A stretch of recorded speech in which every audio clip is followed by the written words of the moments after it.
Brendan Thaler, and in this experiment in lab 3, we're calculating the magnetic field from a bar magnet.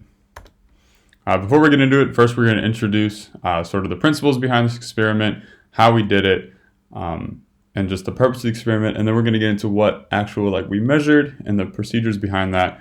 Then we're going to go to the glow script model, which is sort of an idealized, calculated way of representing the magnetic field from this bar magnet, and then finally we're going to conclude with some reflection questions.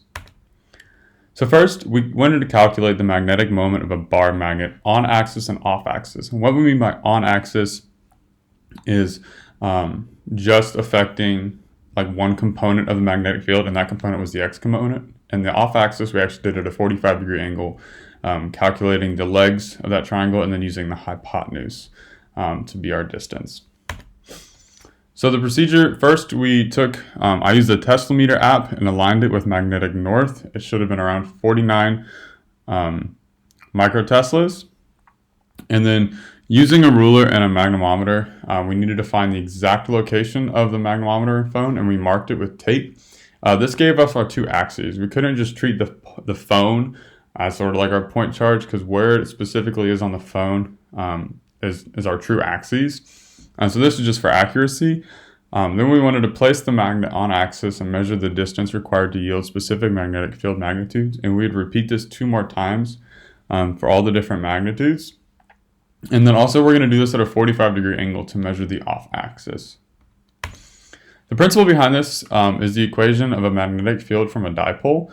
You can see it's the constant mu naught over 4 pi times 1 over distance cubed, which is similar to the one for an electric dipole.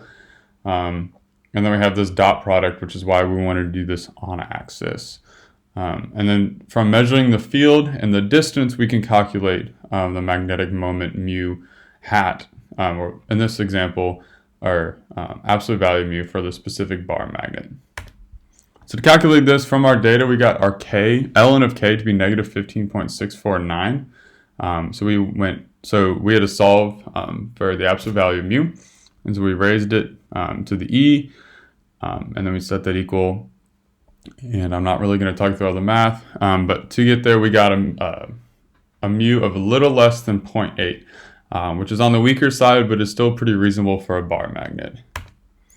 Here we've got a computer model. First on the right, this is what we did. We set our distance. We left it as 0.1. And then we have 6 different axes, 6 different observation locations, 2 on axis, 1 in front, 1 behind the magnet, and then 4 around the magnet, and the plus and minus y, and the plus and minus z. We use this at each distance. We calculated the magnetic field using our dipole B function, using that axis, and then we made an arrow consistent with the magnetic field direction and magnitude at that position.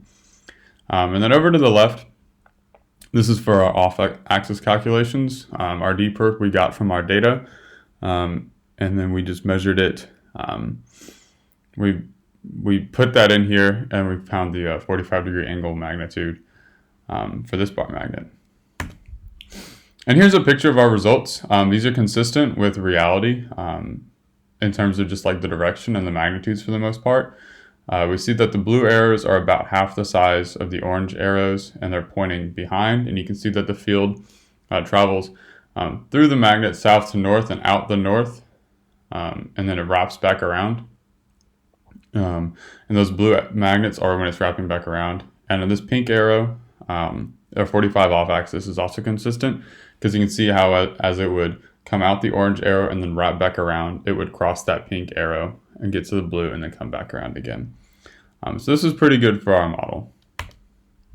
Our assumptions and limitations, our big one is that we had no interfering magnetic fields other than the Earth's magnetic field, which we accounted for by positioning the compass or the Teslameter towards north.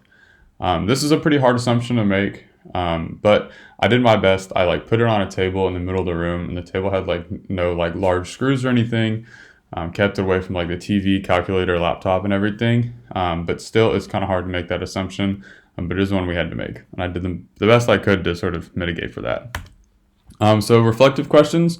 Of these 4 statements, only 1 and 4 are true. When the magnetometer is far away from the magnet, it measures a near zero magnetic field in the x direction. This is only because we lined it up with north. If we didn't line up with north, then this would not be a true statement. 2, the measured x component would increase as we get closer, not decrease. That's why number 4 is true. And then the position definitely has an effect of the measured x component, because if we were off north by any slight bit, then we would have a non-zero x component of the magnetic field, which would interfere honestly with this and all of the data.